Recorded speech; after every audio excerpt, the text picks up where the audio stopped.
First line நேயர்களுக்கு வணக்கம். நம்ம இந்த பரபரப்பான ஆம்ஸ்ட்ராங் கொலை வழக்கில் அடுத்தடுத்து மர்ம முடிச்சுகள் அவிழ்ந்து கொண்டே இருக்கிறது. இதுவரை 18 பேர் கைது செய்யப்பட்டிருக்கிறாங்க. இதில் இப்போது பரபரப்பாக இந்த வாரத்தில் பேசக்கூடிய பேர் என்ன அப்படின்னு பார்த்திங்கன்னா, சம்போ செந்தில் அப்படின்ற ஒருத்தர் தான். அவர் எங்கே இருக்கார், எப்படி இருக்காருன்னே தெரியாதுன்னு முதல்ல சொல்லிட்டு இருந்தாங்க. இப்போ அவருடைய 2 புகைப்படங்கள் கிடச்சிருக்கு. அந்த 2 புகைப்படங்கள் காவல்துறை வெளியிட்டிருக்காங்க அப்படின்னு நம்ம பார்க்கலாம். ஸோ காவல்துறை வெளியிட்டார்களா இல்லை பத்திரிகையாளர்கள் வெளியிட்டாங்களா அப்படின்னு தெரியல. அதாவது சம்போ செந்தில் அப்படின்றவர் அவருடைய உண்மையான பேர் என்னென்னா செந்தில். அவர் ஒரு சம்பவம் செய்கிறதுல பயங்கரமான ஆள் அப்படின்றதுனால அப்படியே பரவே சம்பவ செந்தில்னு ஆயிடுச்சு. அது சென்னையில் உள்ளவர்கள் சம்பவம்னு சொல்ல தெரியாமல் சம்பவ செந்தில்னு ஆக்கிட்டாங்க. இதுதான் சம்பவ செந்திலோடைய பேசிக் பேர். இது நீங்கள் கேள்விப்பட்டிருக்கலாம், பலரும் தெரிஞ்சிருக்கலாம். இந்த சம்பவ செந்திலுக்கும் இந்த கொலைக்கும் என்ன சம்பந்தம் இருக்குது, இது எப்படி லிங்க் பண்ணுறாங்க அப்படின்ற டீட்டெயிலை பார்க்க போகிறோம். ரெண்டாவது, இந்த சம்பவ செந்தில் இப்போது எங்கே இருக்கிறார், பிடித்து விட்டார்கள் காவல்துறையில். உத்தரப்பிரதேச மாநிலத்தில் ஒளிந்திருக்கும் போது பிடித்து விசாரணை நடத்திட்டு இருந்தாங்களா, கடந்த வாரம் தகவல் வந்துச்சு. ஆனால் காவல்துறை இதுவரை எந்தவித தகவலையும் இது குறித்து எதையுமே சொல்லலை. ஆனால் ஒரு வாரமாலாம் காவல்துறை அப்படிலாம் வச்சுருக்க மாட்டாங்க. கைது செய்திருந்தால் தெரியாமல் வைத்து ஒரு 1-2 நாட்கள் வேணால் விசாரிச்சுட்டு அதற்கப்புறம் நீதிமன்ற காவலுக்கு அனுப்பிவிட்டு அப்புறம் போலீஸ் கஸ்டடி ஒரு 5 நாட்கள் கேட்பார்கள். அதற்குள்ளாக அந்த 2 நாட்களில் இவர்களுக்கு தேவையான ஓரளவுக்கு தகவல், உண்மையான தகவல் கிடச்சிருச்சு அப்படின்னா கொண்டு ஆஜர்படுத்திட்டு இது பண்ணிடுவாங்க. இந்த லோக்கலில் கைது பண்ணால் தெரிஞ்சு போயிரு, நம்ம குடும்பத்தை சேர்ந்தவர்கள் உடனே சொல்லிடுவாங்க. ஒரு 6 மணி நேரம் 8 மணி நேரத்தில் அவர் கைது செய்தாருன்னா அப்படின்னு சொல்லி ஒரு டைமை காமிச்சு 24 மணி நேரத்தில் ஆஜர்படுத்தினால உடனே போலீஸ் ஆஜர்படுத்திடுவாங்க. இதே வெளி மாநிலமாக இருந்தால் இல்லை வெளி ஏரியாவாக இருந்தால் தெரிகிறதுக்கே ஒரு 24 மணி நேரம் ஆகும். அதுக்குள்ளே அது லீக் அவுட் ஆயிரும். ஏன்னா அவருடைய வழக்கறிஞர் யாருக்காவது தெரிஞ்சிருக்கும். உடனே அவர்கள் நீதிமன்றத்தை அணுகினாங்கன்னா 24 மணி நேரத்தில் ஆஜர்படுத்திடுவாங்க. ஆனால் சம்பவ செந்தில் இன்னும் பிடிபடவில்லை. அவர் எங்கே இருக்கார்? இப்போ நம்ம டைட்டிலில் போட்டிருக்கோம் பின்லாடன் மாதிரி சம்பவ சங்கர் நம்ம ஏன் போட்டிருக்கோம் அப்படின்றத பற்றி தான் நம்ம இப்போ டீட்டெயிலாக பார்க்க போகிறோம். ஸோ எதற்காக பின்லாடனை இதில் இழுக்கிறோம் அப்படின்னு பார்த்தீங்க அப்படின்னா, பின்லாடன் உயிரோடு இருந்த காலத்தில் எந்த எலக்ட்ரானிக் எக்யூப்மெண்ட்டையும் கையில் தொடவே மாட்டாராம். அவர் இருக்கிற ஏரியாலே எலக்ட்ரானிக் சிப்பு கூட, அதாவது கேமராவில் போடுறாங்கல்ல மெமரி கார்டு, அது கூட இருக்காது. ஏன்னா எலக்ட்ரானிக் பொருள் எதுவாக இருந்தாலும் அதை நவீன யுகம் கனெக்ட் பண்ணிடும் அப்படின்றதில் அவர் ரொம்ப நம்பிக்கையாக இருந்திருக்கிறாரு. ஸோ அதனால் அவர் செல்ஃபோனை மட்டும் இல்லை, பட்டன் ஃபோனை மட்டுமல்ல, எந்த எலக்ட்ரானிக் பொருளில் ஒரு சின்ன சிப்பு கூட இருந்தால் கூட மெட்டல், அதாவது எலக்ட்ரானிக் மெட்டல் பீஸ் எது இருந்தாலும் அவர் அதை பயன்படுத்த மாட்டார். மாறாக அவர் என்னென்னா துண்டு சீட்டில் எழுதி சுருட்டி கழுதை மூலமாக அவருக்கு ஒருத்தருக்கு அனுப்பி அவர் அங்கேருந்து அந்த தகவலை பாஸ் பண்ணுவார் அப்படின்றத பின்லாடன் காலத்தில் இதே மாதிரி ஒரு டெக்னிக்கை தான் இப்போ இந்த சம்பவ செந்தில் என்கிற நபர் பயன்படுத்திகிட்டு இருக்கார் அப்படின்னு நம்ம பார்க்குறோம். என்ன அப்படின்னா, வெளிநாட்டில் மறைந்திருக்கக்கூடிய சம்பவ செந்தில் குறிப்பாக இலங்கையில் இருக்காருன்றாங்க, சிங்கப்பூரில் இருக்காருன்றாங்க, நேபாளில் இருக்காருன்றாங்க. ஆனால் சிங்கப்பூரில் இப்படிப்பட்ட கிரிமினல்கள்லாம் இருப்பதுன்றது மிகப்பெரிய அரிதான ஒரு விஷயம். ஏன்னா அவங்க விசா தரமாட்டாங்க. லேசாக அவர்கள் ஏதாவது கேள்விப்பட்டால் கூட விசாவை கேன்சல் பண்ணிட்டு அனுப்பிடுவாங்க. ஆனால் இந்த சம்பவ செந்தில் ரவுடியாக எந்த இடத்துலையுமே அவருக்கு ஒரு பெரிய ஃபார்மேஷன்லாம் இல்லை. அவருக்கு எந்த பெரிய வழக்குகளும் அவர் மேலே இல்லை. அவர் ஒரு வழக்கறிஞரும் கூட, அது நம்ம பார்க்கணும். அதனால் ஒருவேளை தொழில் ரீதியாக நீங்கள் போய் இன்வெஸ்ட் பண்ணுறேன்னு சொல்லி போய் ஒரு கம்பெனி ஆரம்பித்து இந்த 20 வருஷத்தில் சிங்கப்பூர்லேயே கூட பெரிய ஆள் ஆகிருக்கலாம். அப்படி இருந்தால் கூட சிங்கப்பூர் கவர்மெண்ட்டை கேட்டால் அந்த டீட்டெயிலை கொடுத்துருவாங்க. ஸோ அப்போ சிங்கப்பூர் ஆகிருப்பதற்கு வாய்ப்பு இல்லை இப்போ நம்ம கணித்தவரை. அப்போ என்னென்னா ஸ்ரீலங்காலையும் பார்த்தீங்க அப்படின்னா நிச்சயமாக கிரிமினல்களை இந்தியாவோட டைப் இருக்குது. அவர்கள் ஒழித்து வைக்க மாட்டார்கள், உடனடியாக காட்டி கொடுத்து விடுவார்கள். சிங்கப்பூரில் பெர்மனண்ட், அதாவது யூஎஸ் விசா கூட வாங்கிடலாம், சிங்கப்பூருடைய பெர்மனண்ட் ரெசிடென்ட் விசா வாங்குறது கஷ்டம். ஸோ அப்போ நேபாள் தான் இந்த கிரிமினல்களுக்கு பூராமே ஒரு அடைக்கலம் கொடுக்கக்கூடிய, இந்தியாவிலிருந்து தப்பக்கூடிய, அதாவது சோப்ராஜ் காலத்தில் சோப்ராஜ் தப்பியதாக இருக்கட்டும், நம்மளுடைய முன்னாள் துணை மேயராக இருந்து பொறுப்பு மேயராக இருந்த கராத்தே தியாகராஜன் ஜெயலலிதா பீரியடில் தப்பி ஓடி தலைமுறை வாங்கி ஒளிஞ்சிருந்த இடமும் நேபாளில் தான் வெளில போனதாக சொல்லுவாங்க.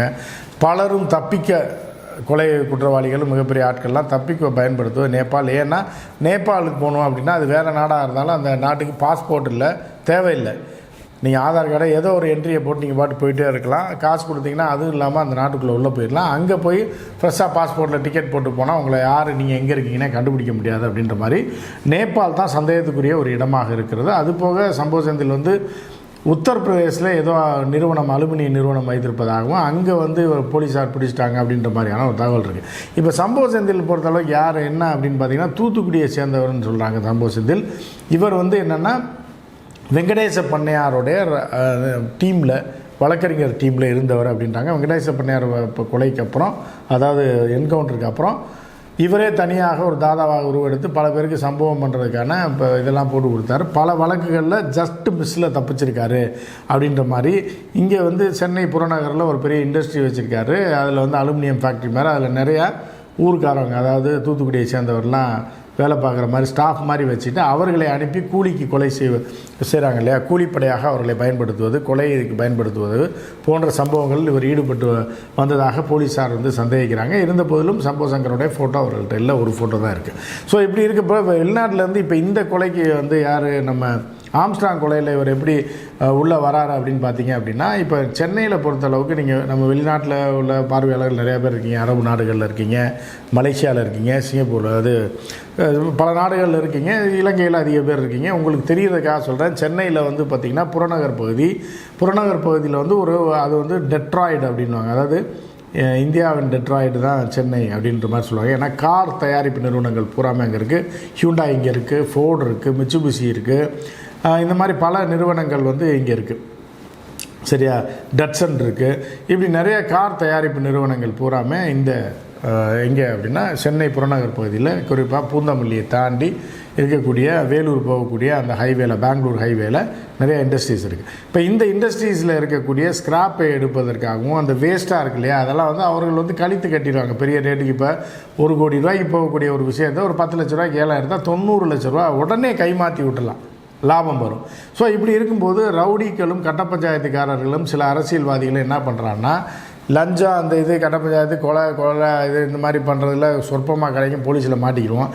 இது வந்து கம்பெனிக்காரனை மிரட்டி அப்படி டோக்கா வந்து எடுத்துட்டோம் அப்படின்னா ரவுடிகளுக்குள்ளே பங்கிட்டுக்கலாம் அப்படின்ற மாதிரியும், அவங்கள சரி நீ இந்த கம்பெனி எடுத்துக்க, நான் இந்த கம்பெனி எடுத்துக்கிறேன், இல்லைன்னா நான் எடுத்துக்கிறேன், உனக்கு சப்கான்ட்ராக்டாக கொடுத்தேன், நான் பொருளை கொடுத்துறேன், எனக்கு காசை கொடுத்து வாங்கிட்டு போ அப்படின்ற மாதிரியான ஒரு டீலிங்கில் போய் கொண்டு இருக்கிறது தான் வந்து இப்போது ஒரு பெரிய பிஸ்னஸாக ரவுடிகள் மத்தியிலேயும் சரி, இந்த கட்ட பஞ்சாயத்துக்காரர்கள் சிறு சிறு கட்சி வைத்திருப்பவர்களுக்கெல்லாம் வருமானம் என்ன அப்படின்னு பார்த்திங்கன்னா, பெரிய பெரிய ஹுண்டாய் நிறுவனமோ இல்லை பெரிய பெரிய எலக்ட்ரிக் நிறுவனங்களாக இருக்கக்கூடிய இரும்பு வேஸ்ட்டு, அலுமினியம் வேஸ்ட்டு, இந்த வேஸ்டேஜ்லாம் இருக்கு இல்லையா, துண்டு துக்கடாலாம், இதெல்லாம் எடை போட்டு பல ஆயிரம் கோடி, பல நூறு கோடிகள் சம்பாதிக்கக்கூடிய ஒரு தொழிலாக இருக்கிறது. ஸோ இந்த தொழிலில் வந்து ஆம்ஸ்ட்ராங் அவர்களுக்கும் சம்பவ செந்திலுக்கும் ஒரு போட்டி இருந்ததாக இப்போ புதுசாக ஒரு கதையை கிளப்பி விட்ருக்காங்க. இது உண்மையா இல்லைன்னா அந்த ஃபைனான்ஸ் நிறுவனத்தில் நடந்தக்கூடிய பிரச்சனையில் நடந்த மோதல் காரணமாக அவர் கொல்லப்பட்டாரா அப்படின்றத பற்றி ஒரு மர்மமாகவே இருக்குது. கிட்டத்தட்ட ஒரு 7, 8, 9 12 ஆச்சு. பல தாதாக்கள் இதில் தலையிட்டிருந்தாங்க. ட்ரிப்ளிகேனை சேர்ந்த ஒரு பெண் தாதாலாம் இதுக்குள்ளே வராப்புல.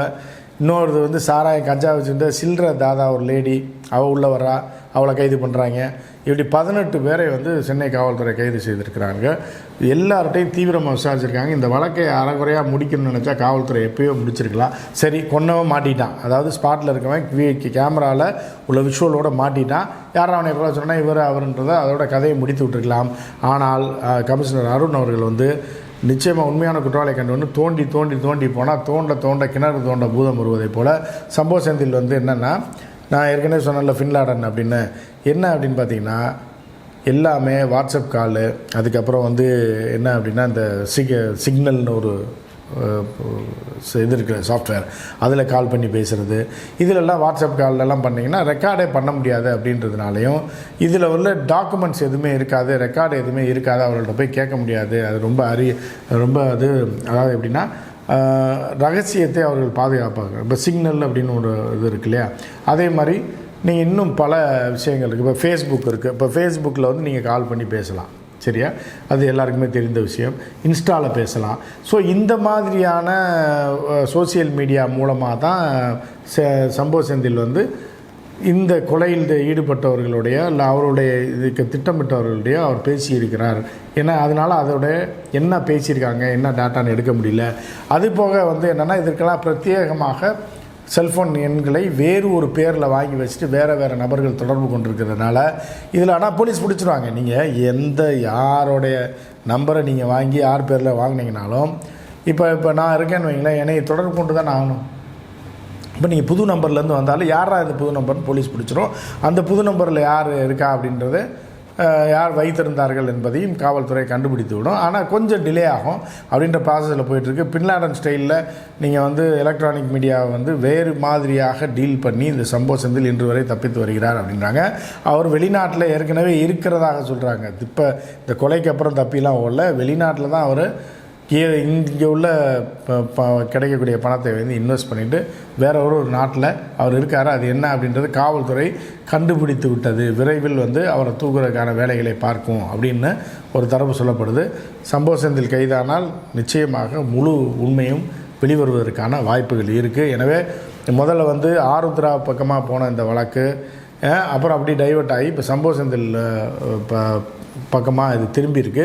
ஸோ உண்மை என்ன அப்படின்னு இன்னும் விரைவில் இந்த மாதம் இறுதிக்குள் இல்லை அடுத்த மாத துவக்கத்தில் நிச்சயமாக இன்னும் பல குற்றவாளிகள் கைது செய்யப்படுவார்கள்.